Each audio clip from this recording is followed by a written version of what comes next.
nila sa amin, sa ating lahat, higit sa lahat, sa akin, ang tatay ko.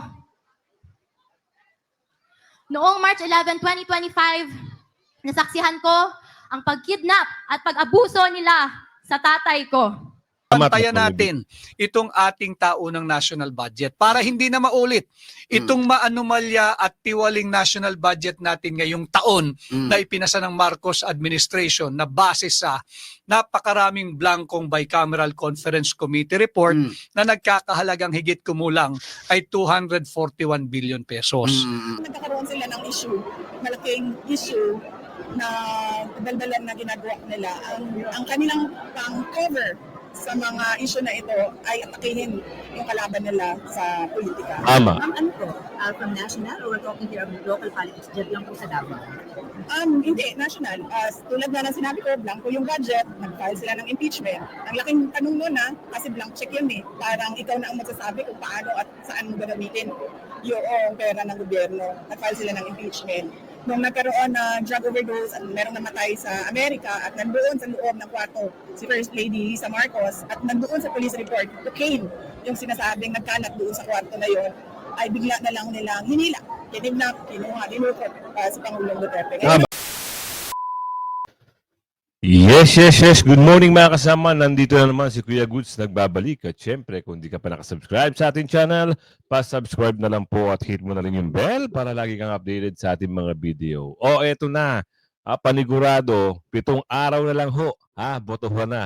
Kaya kita nyo, magaling sa magaling. Nakuha na ho natin ang Quezon City, Taguig, Las Piñas, at Pasay. At Bulacan, at Mindanao. Dahil sa makikita nyong video mga kasama, talagang dinagsana po ang rally.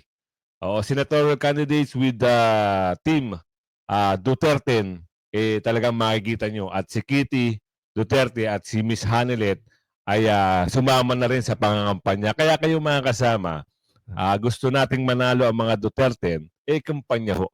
Ikampanya nyo. 7 araw na lang, 7 araw na lang, pupunta na ho kayo sa inyong mga presinto para bumoto. Kaya lagi natin sinasabi, buwagbungan pa lang ng ating video, eto kagad, Duterte plus 2 at doon sa party list. Yan lang ang aking laging binabanggit para hindi nyo makalimutan. Duterte plus 2. Ano man doon sa inendorso ni Bibi Sara at inendorso ni Tatay Digong, kung ano man doon. Pero isosolid nyo yung Duterte. Pero bago natin, siyempre, simulan ng ating talakayan at reaksyon, sang like, sang share, samahan mo ng subscribe at i-bell all nyo po para meron kayong notification na natatanggap. At ito, isang malaking issue dahil sa kabalbalan ng mga dorobo, ginagawang cover-up ang kritiko laban kay BP Sara. Ito yung malaking issue dahil sa kabalbalan nila, ginawang cover-up ang kritiko BP Sara sa Bonget Admin. Yun ang babanggitin ni BP Sara dito. Kaya lagi nyo ilalike agad ang video at simulan na natin.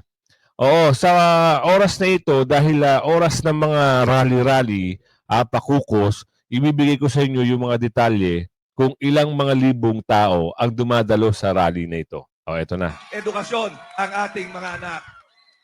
Ganon din sa healthcare. Sipin nyo, Quezon City 86% ng mga Quezon Pilipino City. mahihirap. Pero Nakuha na natin ang Quezon City. Kaya sa mga taga Quezon City, ito, ano bang distrito?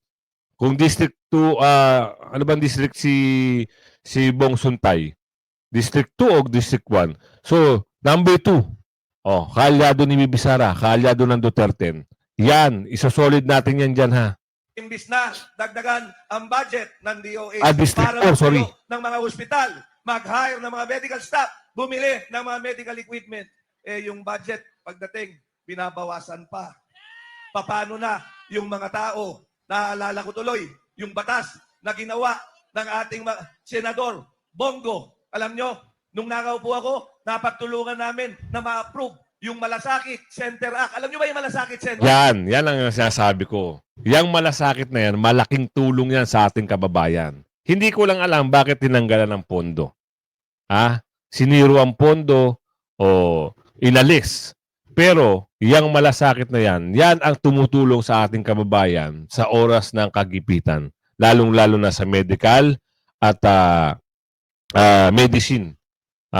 Pag kailangan ng kababayan natin, meron silang kamag-anak na nasa ospital, medical bill at saka medicine assistance, malasakit ang matatakbuhan mo. Bukod doon, yung kay Bibi Sara, yung OVP, yung burial and medical assistance, tinanggalan din ng budget.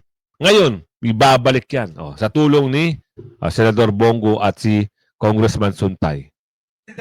Ang nilalayo nun, yung mga kababayan natin na mahihirap na naho-hospital at walang pambayad. Totoo yan. Ang gusto namin mangyari, bababa ka lang sa Malasakit Center. Woo! Kung wala kang pambayad. Salamat, Congressman Bong. Sasagutin ng malasakit ang bill sa hospital. Taga Quezon City. Ito na.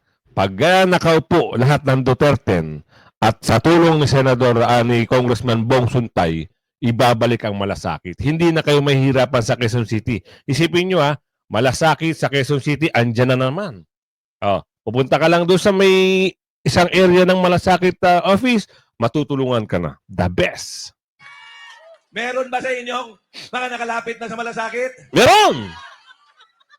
Di ba? Ang dali-dali, ang pakay nun, tanggalin ang politika pagdating sa usapin ng kalusugan. Tama. Dahil pagkakalusugan, buhay yan Wala Tama. namang politika dyan.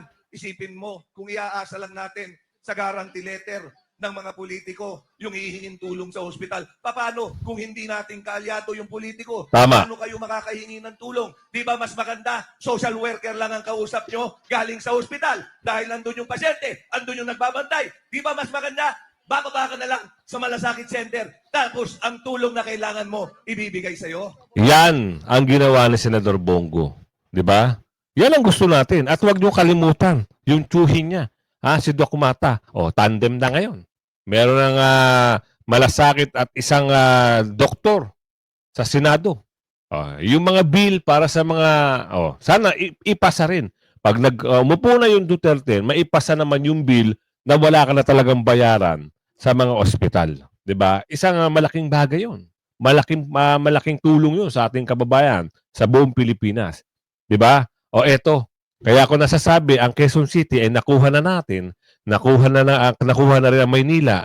Nakuha na rin ang Taguig. Ano pa ba? Isipin nyo mga kasama. At ang Laguna, atin na rin ang gobernadora. Sol Aragones. Diba? Sino pa ba? Meron pa akong Las Piñas. Atin na rin. Saan pa sila? Bagsak na ang Team Kalansa. Eto, ipasok natin to. Si Miss Hanelet din, sumama na rin ho sa kampanya. Para makita niyo yung buong detalye, eto. Dahil kasagsaga na ng, may mga paninira na nga Meron ako nakikita mga bulager kung ano-ano yung mga binabanat nila sa mga kandidato ni Tatay Digong Ibang klase pag sila bumira. Paninira talaga. Hindi pwede ganun. Ang tawag diyan, bulager. Ito pasok na. Madam Hanelet. Eto pakinggan natin. Magandang Dami, gabi sa inyong lahat.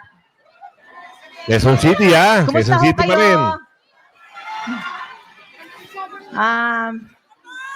Dapat yung anak ko lang magsasalita Sabi ko, ano ba gusto niyo marinig nyo? Gusto Yan. niyo marinig yung lahat ng sakit sa dibdib? Yung anak ko, baby pa sana, pero napilitan mag-mature. Dahil sa nangyari, hindi naman ho natin maipagkait kung ano ang nangyari. Pero ito ho talaga, sana ho tayo Pilipino, isa-isip, magtanda na tayo. Kung gusto lang ako lumuhod, umiyak dito, magtanda na tayo. Pumili na tayo ng mga taong matino, matapat, at yung magsisilbi sa bayan, hindi pagsasilbihan ang sarili. So, nung nasa loob kami, binisita namin pa niya, binili niya talaga. Binili niya talaga, uulitin ulit ito ni Veronica, binili niya. Suportahan niyo ang Duterte. Yes. Kung hindi, kalimutan niyo na lang daw siya. So, yung lahat ng mga sumusuporta miski sa bahay namin, sa Davao, sa ibang bansa. Nakikita ko lahat ng suporta ninyo. Maraming salamat. Alam niyo ho ba doon sa Netherlands, iba't iba ang tao na pumupunta galing sa iba't ibang panig ng bansa. Meron pang Iyak ko si ate, taga-Pilipinas oh. na pumunta na nakausap ko. Sabi ko, taga Quezon City sila. Dahil alam mo bakit? Natatakot na Ganyan ang pagmamahal ng Pilipino sa mga Duterte. Talagang mapapaluha ka. Ibang klase naman kasi nagawa ni Tatay Digong eh. Ibang klase. Sa lahat na naging presidente, siya lang ang presidente nagbigay buhay sa Pilipinas. rin sila sa kanilang seguridad. Kung noong una, di ba, mahal ni Pangulong Presidente ang bawat Pilipino, gusto niya maging masaya, safe, ligtas, nakakauwi ng bahay. Walang nangyayaring masama. Sana ho, suportahan ninyo ang mga kandidato ni Pangulong Presidente Duterte, Presidente Duterte, Rodrigo Duterte, yung 10. Nakikiusap po ako. At yung sa mga darating na mga araw, maging mapagmatsyag ho tayo lalo na sa araw ng eleksyon. Tama. Tulungan ho natin ang bansa, tulungan natin ang susunod na henerasyon. At bukod doon, magsuot kayo ng kulay green. Yun ay isang suporta natin. Pag kayo ay nakita ng ibang tao, supporter to ni Tatay Digong. Duterte to. Magugulat ngayon sila. Talagang solid solid ang mga supporter ni Tatay Digong. Oo, pakiusap.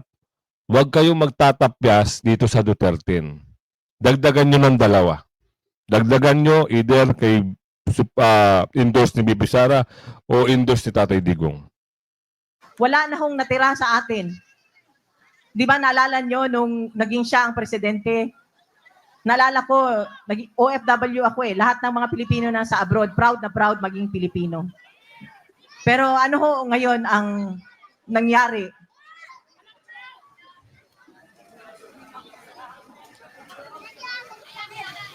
Kung kayo ang nasa sitwasyon namin nung nandun kami sa Villamor, parang hanggang ngayon nananaginip pa rin ako.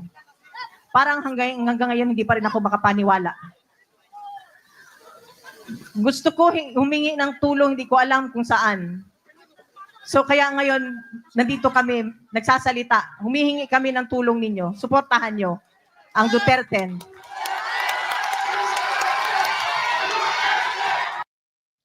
Yan mga kasama. Isipin nyo. Suportahan natin. Panawagan na ho yan. Ibang klase na ho ang nangyayari kasi. Lalong-lalo na nung panahon. Kung kayo totoo yung sinabi ni Madam Hanilet. Andun ako. Nung kasalukuyang papasok sila doon sa gate 2, pinigilan sila ng mga gwardiya. Talagang maririnig mo yung galit. Oo. Napasigaw siya talaga dahil hindi na sila nirespeto. 'Di ba? Hindi sila nirespeto, hindi sila pinapasok. Kahit nga sila Atty. Torion, sila Senador Epe, Senador Vic, hindi pinapasok. Nag-cover ako nung panahon na yun. Talagang nakakainis. Inabot kami doon ng madaling araw. Akala natin yung sitwasyon na yun mapipigilan. Wala. Talagang kinidnap di umano si Tatay Digong nung panahon na yun. Kaya doon sa mga gumawa noon, wait, there's more. Meron hong mga bagay-bagay na dapat kayong hintayin.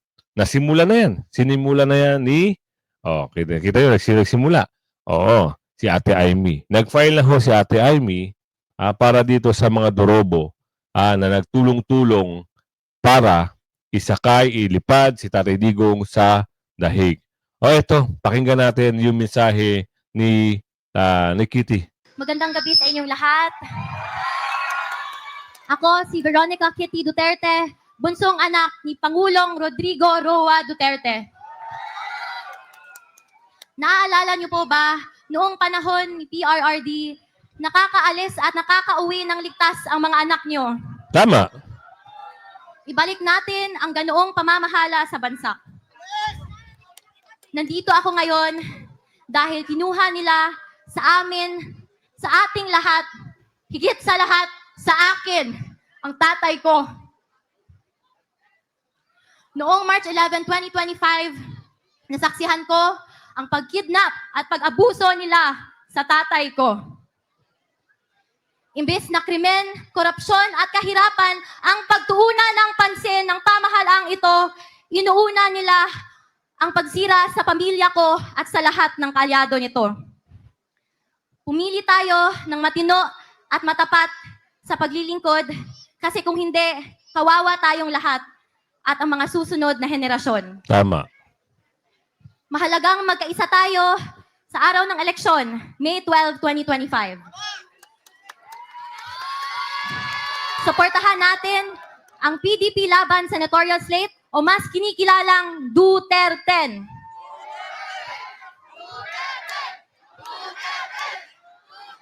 Mag-vote state tayo at mag-block vote tayo upang mahirapan silang mandaya. To the OFWs, to the Filipino communities who took care of us, you have my love, respect, and gratitude. Sa katawhan nga nagpakita og walay undang nga paghigugma o pagsuporta, daghang salamat kay wa min ninyo biyae. Kamo ang nagapakusog sa amo tanan.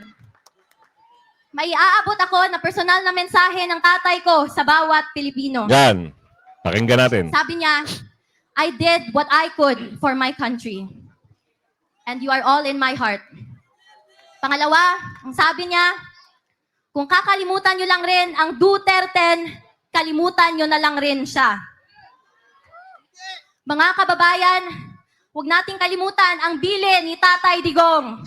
Panghawakan natin mga kasama, panghawakan natin ang Duterte. Yan lang naman na magbibigay ng magbabalik ng ginawa ni Tatay Digong. Sa pamamagitan ng Duterte plus 2, yaan ang tutulong para makabalik agad si Tatay Digong.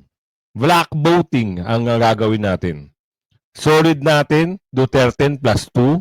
Basta yung 10, yung dalawa, discretion nyo na yan. Basta yung 10, pakiusap lang. Huwag kayo magtatapyas. Huwag kayo magbabawas. Kasi, kung gagawin nyo yan, magkakaroon na naman ng bulok. Magkakaroon na naman ng kontrabida. Diba? Ano ba ang ginawa ni Tatay Digong? Inayos lang naman niya ang gobyerno noon. Hindi pa ba kayo pabor? O kita nyo ano nangyayari ngayon? Sa sitwasyon ngayon. Parang namamayani na lahat ng mga dorobo. Ang mga candy, napaka-easy na lang sa kanila. Nakatayo lang sila sa eskinita, nag-aabutan sila.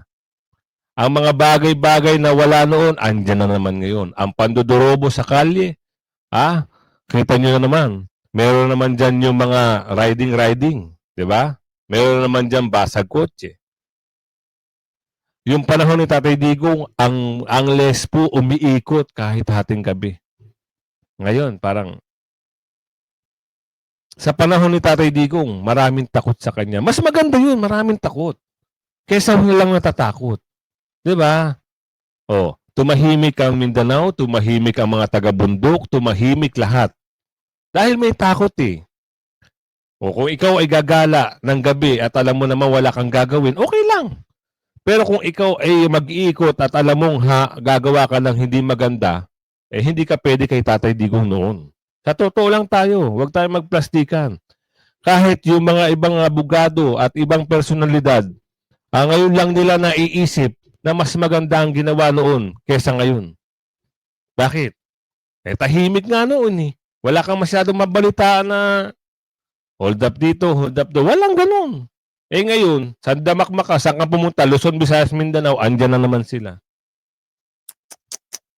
Kawawa. Kaya sabi ni Madam Kitty, Duterte, straight. Straight natin. Ito ay magbibigay buhay, ito ay magbibigay sigla, manunumbalik ang panahon ni Tatay Digong pag pinasok natin lahat ng Duterte plus 2. At huwag niyong kalimutan ang party list. Nasa discretion niyo ho yan. Pero sa akin, para sa akin lang, opinion ko lang to. Kung ano yung pangalan ni Tatay Digong, doon ako. Duterte party list. Sa akin lang ho yun. Kayo, depende naman ho yun. Kaya nasa inyong discretion yan kung sinong party list ang iboboto nyo. Pwede naman EPANAW, pwede naman SAGIP, pwede naman PPP, pwede naman Bisaya Gyud. Nasa inyo po yan. Ako lang, opinion ko, doon ako sa Duterte party list. Sa mga kabataan, hinihikayat ko kayong magbantay sa mga boto. Yan. Dahil dito nakasalalay ang kinabukasan nating lahat. Maraming salamat po and God save the Philippines. Tama. Iniimbitahan ko, Pilipinas, Duterte pa rin! Duterte! Duterte! Iniimbitahan ko po lahat Mga kasama ha, yung panawagan, yung kagustuhan ni Tatay Digong, gawin natin. Ha? Oo, wag natin papormahin ang mga durobo. Yung classmate ko sa Milik-Milik, sabi niya, Kuya Goods, classmate, atin na to. O, kita nyo. O, eto, mas maganda. Si Attorney Vic, ha, meron siyang panayam dito kaya Attorney Rapil. Maganda, pakinggan natin kung ano yung mga pag-uusap dito. Merong banat dito sa mga durobo. Babanatan ito ni Attorney Vic. Bakit? Kailangan talaga masiwalat yung mga bagay-bagay na hindi na maganda. Panggugulang ang ginagawa ng mga durobo, panggagancho na yan sa kaban ng bayan. Ubus na eh. Ubus na ho talaga. Wala na, dapaan na ang Pilipinas. Ibalik natin ang Duterte, ibalik natin lahat. Ibalik natin si Tatay Digong sa Pilipinas. At siyempre, abangan natin ang 2028 para kay Bibi Sara. Ay dito sa ating taunang national budget. Mm, Kanya ayun na. bilang senador ninyo, ako ay magsisilbing boses, mata, tenga at tinig ng mamamayang Pilipino sa Senado. Babantayan Salamat, natin itong ating taunang national budget para hindi na maulit itong maanumalya at tiwaling national budget natin ngayong taon na ipinasa ng Marcos administration na base sa napakaraming blankong bicameral conference committee report na nagkakahalagang higit kumulang ay 241 billion pesos. Paano tayo, Attorney Rufil, nakapagpasa ng isang national budget na ang halagay 6.326 trillion pesos? Kung bungi-bungi yung iyong bicameral conference committee report, 28 items blanco, ang halaga tigit kumulang ay 241 billion pesos. Hindi ganyan ang uri ng mga mambabatas na dapat nating iluklok sa Senado at sa Kongreso. At yan ang ating pinapangunahan, yung war on corruption. At pag nagawa na natin taon-taon ang pagbabantay sa very important piece of legislation na ipinapasa ng Kongreso, Senado at mababang kapulungan, aking isusulong yung pag-amenda, Attorney Rufil, nung tinatawag nating plunder law, yung batas laban sa pandarambong, yung batas Yan. laban ho sa mga mandarambong. Dahil sa kasalukuyan, ang plunder law, bago ka makasuhan, kinakailangan ang nananakaw na ng tiwaling politiko, opisyal ng gobyerno, ay hindi bababa sa 50 million pesos. Paano kung tumigil sa 49 million pesos? Hindi mo nakasuhan ng plunder itong loko-lokong ito. Kanya aking sisikaping amyendahan ng plunder law, Yun. bababa natin sa 1 million pesos lang. Ayos. Sapagkat ang pagnanakaw ay pagnanakaw kahit magkanong halaga pa yan. At pag nagawa na natin yan, ating isusunod na isa sa batas ang pagbabalik ng death penalty. Yun. Death penalty, Attorney Rufil, sa dalawang kaso lamang. Doon sa mahahatulan at mapapatunayang guilty sa kasong plunder na ang threshold ay 1 million pesos na lamang, at death penalty sa lahat ng mapapatunayang sangkot sa illegal na droga na taong gobyerno at foreigner, alien or banyaga. Dito lang sa dalawang kasong ito, ating ipapatupad ang pagbabalik ng death penalty. Attorney Vic, kayo ay nandyan sa pinaka-inner circle ni former ni President Bongbong Marcos dahil ikaw yung former executive secretary niya. So ibig sabihin kayo ay naging alter ego ni President Marcos. Pwede bang dahil this is the first time na naka-interview tayo ninyo dito sa himpilang natin at yung mga nakikinig sa atin, ang mga listeners natin sa radio, maybe unang pagkakataon nila na napakinggan ka, no? So, pwede ba malaman namin bakit po kayo nagbiteo bilang executive secretary ni President Marcos? Sapagkat mali na yung kanyang tinatahak na landas. Hindi na ito yung magagandang aspirasyon na aming naibahagi sa sambayan ng Pilipino nung kami nangangampanya noong 2021 at nung campaign period noong 2022. Kagaya po mga kababayan ng aking natura nung ako po ay nag-file ng aking candidacy, sinabi ko ang aking katapatan ay tanging sa Republika ng Pilipinas lamang. Hindi sa kung kaninong politiko, hindi sa kung kaninong partido, o higit sa lahat, hindi sa kung kaninong oligarko.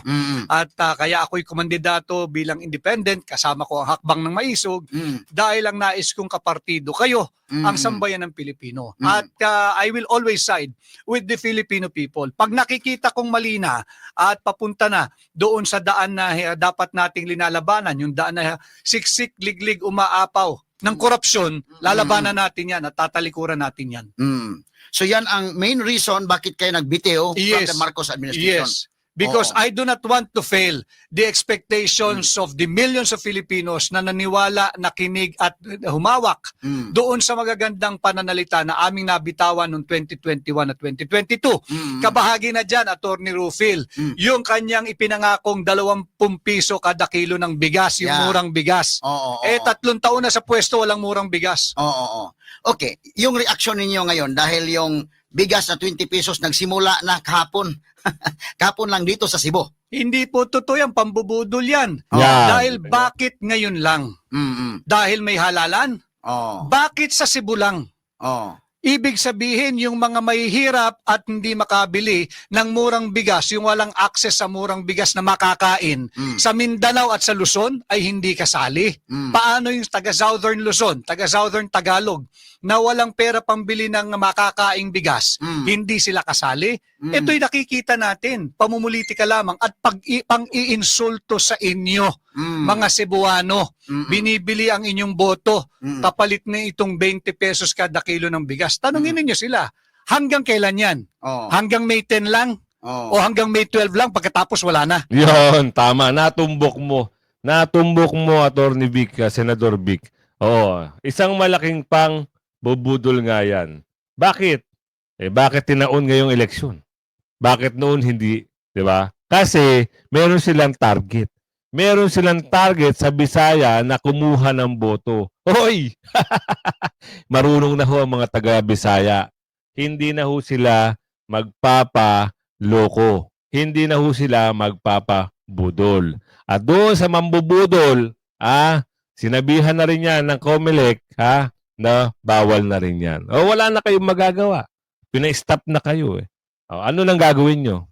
Wala na kayong maloloko.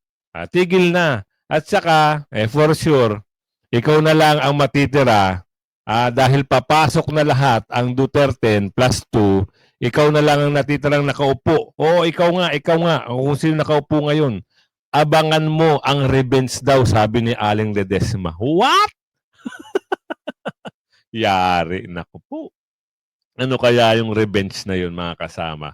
Oo. Alam nyo ba kung ano yung sinabi ng ating mga nagko-comment? Nako. Baka magkabaligtad daw ang sitwasyon. Baka. Pero sabi doon, sinisimula na ni Ate Aimee. Baka nga totoo yung sabi sa hula. Ano sabi sa hula? Babae ang susunod na presidente. At baka hindi raw makatapos ng termino. Sino? Yan, I-type mo sa comment section kung sino ang hindi makakatapos ng termino. Sabi ni Aling Rosemary. Eto, paliwanag ni Bibi Sara. Mas maganda to. Pakinggan nyo.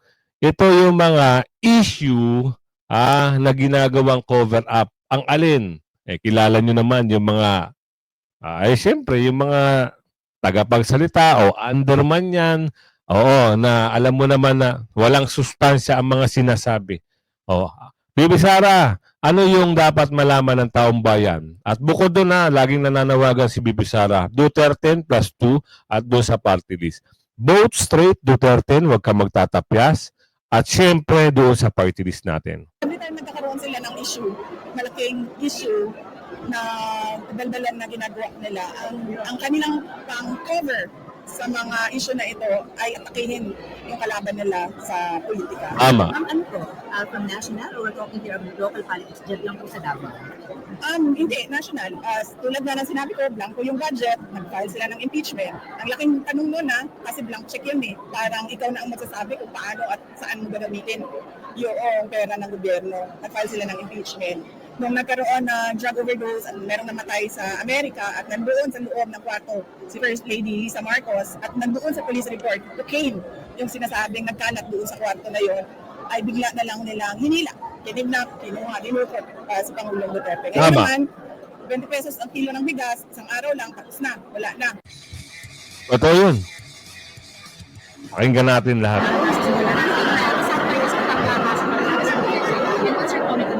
Oo, sinabi ko na nga, wala namang ibang ginawa ang administrasyon na ito, kundi pamumulitika lang at paninira sa mga kalaban nila sa politika. Kung napansin ninyo, noong lumabas yung malaking issue ng blanco sa mga blanco sa budget. At maraming nagtatanong at maraming nagsasabi na unconstitutional yung budget. Tinanong kung paano naging legal yung paggamit nila ng pera, puro blanco yung nasa loob ng budget. Ay lumabas yung impeachment ko. Yun. Tapos, nung nagkaroon ng malaking krimen sa Estados Unidos na merong namatay dahil sa drug overdose, at kung makikita ninyo doon, sa police report ay nandoon ang pangalan ni First Lady Lisa Marcos na isa sa mga tao doon sa loob ng kwarto kung saan yung tao ay nag-overdose sa suspected drug overdose sa hotel room at ang daming nakikitang white powder substance na sinabi doon sa police report ay suspected cocaine din, ay bigla nilang kinidnap, kinuha si Pangulong Duterte. Nung lumabas naman yung kanilang May 1 na 20 pesos ang kilo ng bigas, at syempre dahil hindi naman totoo yung pangako na yon, pabobola lang naman yon sa mga tao, hindi nila kayang i-sustain, ay tinigil kaagad ng May 2, lumabas naman yung complaint ko kay Congressman Pulong Duterte. So nakikita niyo na basta merong nangyari na kanuluan ng administrasyon, ang ginagawa nila ay sinisita nila ang kanilang kalaban sa politika para matabunan yung totoong issue ng bayan. Does the President know about this already? I mean, si President Duterte, does he know about this new issue sa inyo about yung Congressman Talibang na pang-atake sa inyo? Hindi ko alam kasi hindi kami nagkausap pa ni Pangulong Duterte at hindi din kami nagkausap ni Congressman Pulong. Pero nakita ko siya na nagpa-interview siya doon sa labas ng detention center. So baka noong nasa loob siya ay nakapag-usapan na lang. So, Yan mga kasama ha. Nilabas na ho ni Bibi Sara lahat ng alas dito. Dahil doon sa nangyari, doon sa kwak-kwak ha, doon sa tate, bigla-bigla na lang ginawa nila ng problema si Tatay Digong. Dito nasabi sa video, si Bibi Sara mismo. Kaya mga kasama, ito ang panawagan. Duterte straight, huwag kang magtatapyas, huwag kang magpapasok ng bulok, huwag kang magpapasok ng durobo, black boot kagad para wala nang kawala. Duterte plus 2. Yan ang lagi nating sinasabi. Kaya sabi ko nga sa inyo, i-like nyo agad ang video, i-share nyo. Hanggang sa muli mga kasama, mamayang hapon, abangan nyo yung video natin. Bye-bye!